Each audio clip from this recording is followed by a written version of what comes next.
जय हिंद। नमस्कार साथियों, स्वागत है आपका यूट्यूब के चैनल भाषा गणित में। तो आज हम पढ़ेंगे कक्षा 10 की मैथ की क्लास की सीरीज की।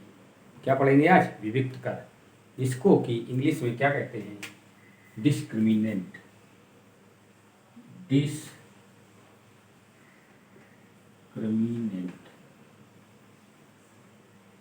इंग्लिश में क्या कहते हैं?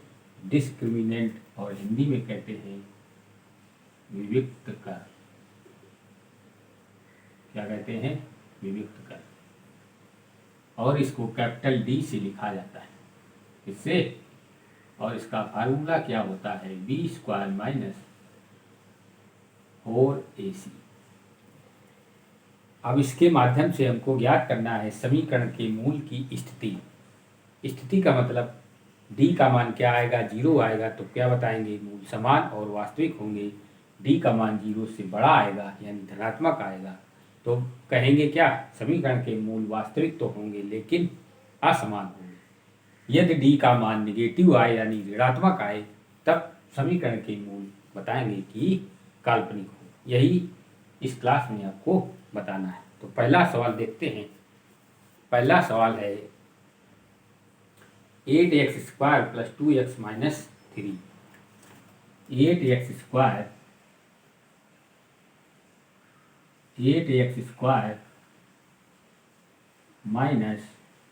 2x,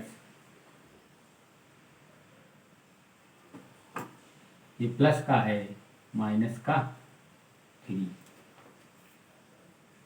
बराबर 0।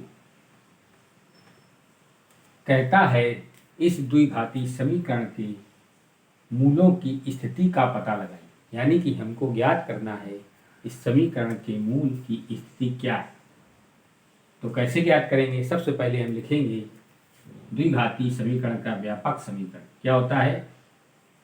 ax² + bx + c बराबर 0 से उपर्युक्त समीकरण। उपर्युक्त का मतलब है ऊपर वाला। उपर्युक्त का मतलब क्या है? ऊपर वाला समीकरण। ऊपर वाला समीकरण कौन सा? 8x² + 2x - 3। उपर्युक्त समीकरण की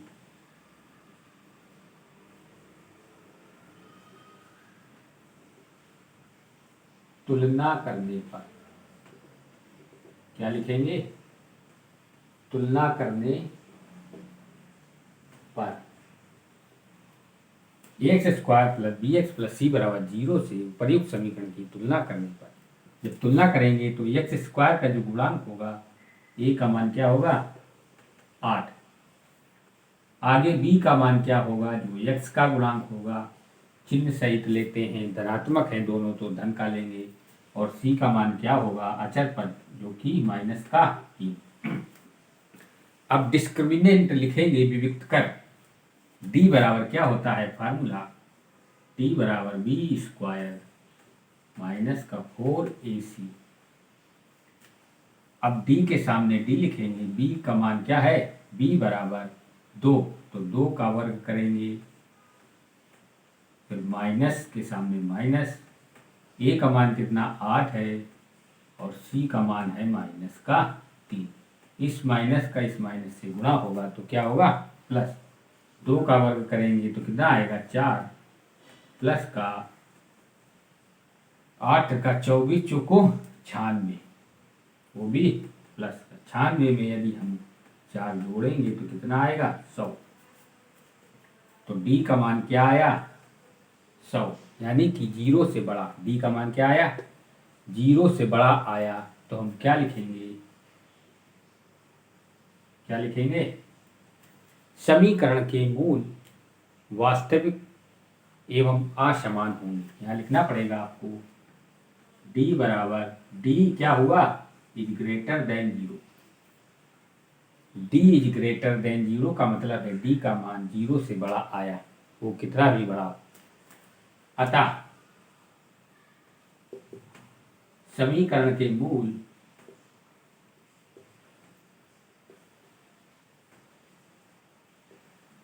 वास्तविक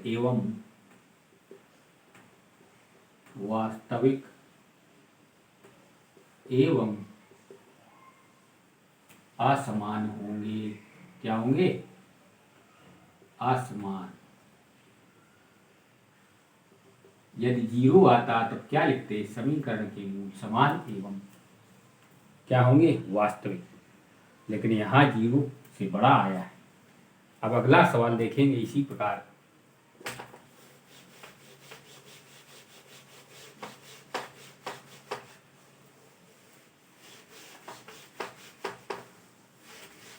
अगला सवाल बोलता है, क्या है? 5x² माइनस का 2x माइनस का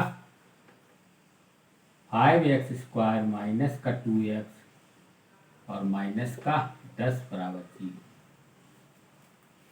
समझ गए? तो क्या करेंगे? कहता है द्विघाती समीकरण की स्थिति यानी मूलों की स्थिति का पता लगाइए। तो क्या करेंगे? ax² plus bx plus c बराबर 0 से उपर्युक्त समीकरण की तुलना करने पर उपर्युक्त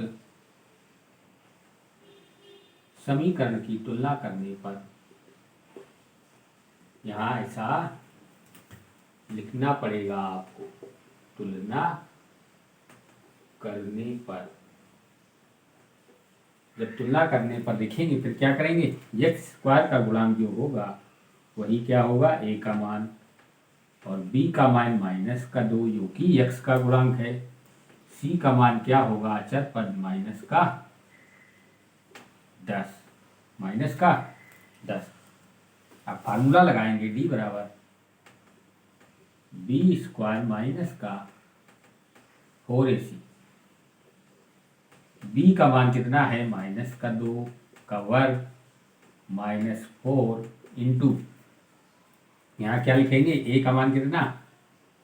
5 और फिर क्या लिखेंगे? c का मान कितना लिखेंगे? माइनस का 10। अब किसी भी ऋणात्मक संख्या का वर्ग करने पर वो क्या होगा? उसका मान धनात्मक आएगा। तो इसका मान 4 आया। 2 का वर्ग 4, इस माइनस का माइनस में गुणा होगा तो कितना आएगा?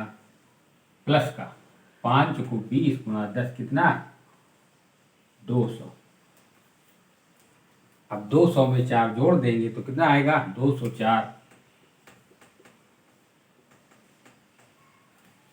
यहाँ कितना आया? d का मान 0 से बड़ा आया। तो यहाँ भी लिखेंगे क्या?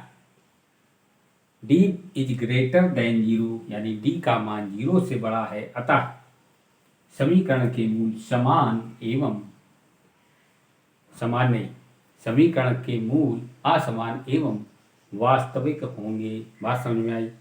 अब इसी समीकरण से दूसरी स्थिति ज्ञात करेंगे। किसकी? समीकरण के मूल की। क्या करेंगे? यहाँ पर यही सवाल रहेगा। हम मूल की स्थिति का हम परिवर्तन करेंगे। अगला सवाल रहेगा यहाँ पर प्लस कर देते हैं। अब यहाँ पर कहेगा आपसे मूलों की स्थिति का पता लगाइए। तो कैसे ज्ञात करेंगे? इसका ax² plus bx plus c बराबर 0 से उपर्युक्त समीकरण की तुलना करने पर a का मान क्या होगा? 5 होगा और b का मान क्या होगा? माइनस का 2 होगा और c का मान 10 होगा। बात समझ में आ रही कि नहीं?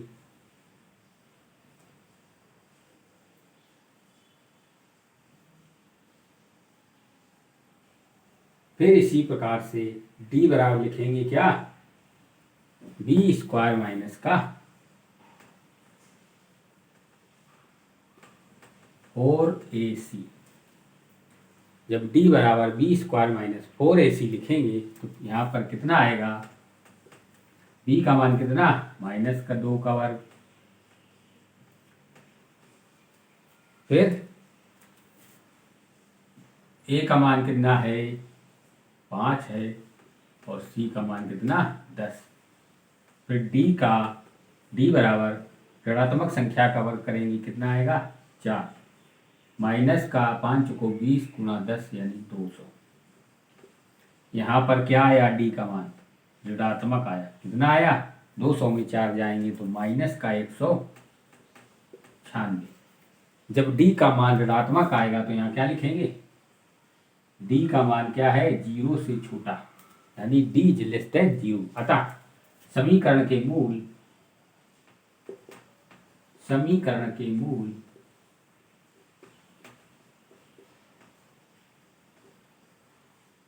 काल्पनिक होंगे। क्या होंगे, काल्पनिक होंगे। बात समझ में आई। हमने क्या किया, डी का मान माइनस जब आया तो समीकरण के मूल क्या होंगे, काल्पनिक होंगे। इसी प्रकार आप लिखेंगे अगला सवाल। अगला सवाल क्या लिखेंगे,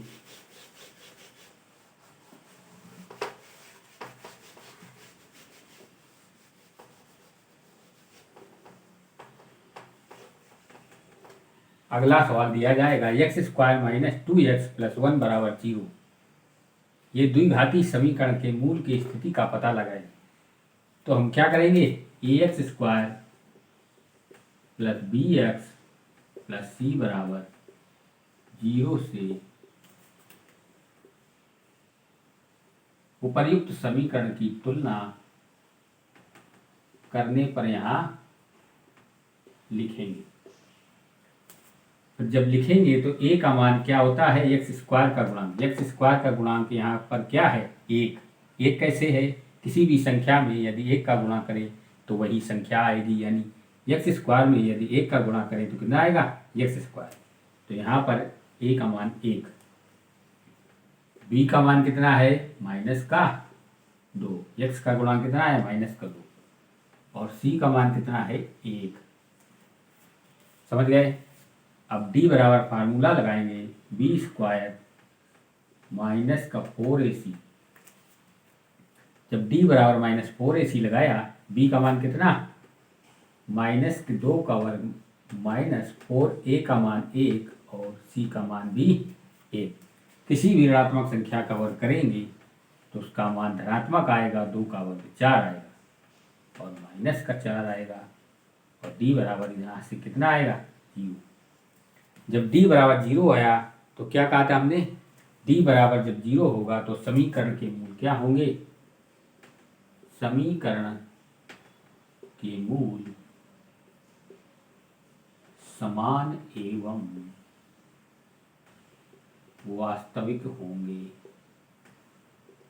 समान एवं क्या होंगे, वास्तविक होंगे। ये आपको लिखना भी पड़ेगा, यदि लिखेंगे नहीं तो एग्जामिनर समझ नहीं पाएगा कि बच्चे को क्या समझ में आया, समीकरण के मूल वास्तविक होंगे कि नहीं होंगे। तो जब d का मान 0 के बराबर आता है तो समीकरण के मूल समान एवं वास्तविक होते हैं। तो ये बात समझ में आई। तो द्विघात समीकरण यानी द्विघात समीकरण चैप्टर से ये हमने आपको बताया। तो अगली क्लास में कुछ महत्वपूर्ण तथ्य और बताएंगे। आज का सफर यहीं तक, तब तक के लिए धन्यवाद।